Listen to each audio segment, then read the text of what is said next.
Мойын омыртқасындағы табиғи иілімнің немесе физиологиялық лордоздың жоғалуы, яғни түзуленуі денсаулыққа қандай зиян келтіреді? Екінші бөлім.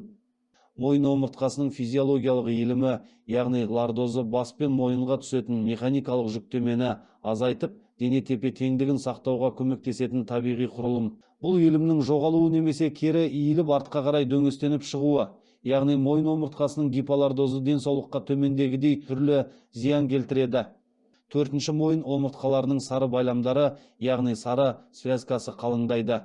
Жауырынға жақын орналасқан бұлшықеттер зақымданады, қабынады, қозғалысы шектеледі. Бесінші, вегетативтік, яғни симпатикалық жүйкесі қысылады. Омыртқа иілімінің өзгеруімен бұлшықеттердің зақымдануынан мойын аймағындағы симпатикалық жүйкесі қысылады. Нәтижесінде науқаста жүрек қағысының жиілеуі, кеуденің қысылуы, асқазаны жайсыздану, тершеңдік және ұйқысыздық сияқты белгілер пайда болады. Алтыншы, қан қысымы ауытқиды.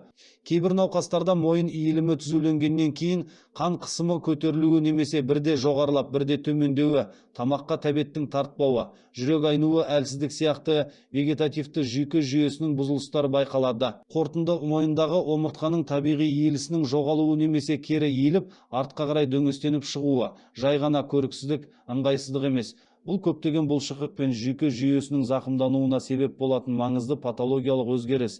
Ерте назар аударылмаса, асқынған жағдайлар ауыр әрі қайтымсыз болуы мүмкін. Ең бастысы, дұрыс дене қалпын сақтау, үнемі қозғалыста болу. Емдік жаттығулар жасау арқылы мойын бұлшықеттерін күшейту және алдын алу, емделу шараларын уақытында қабылдау.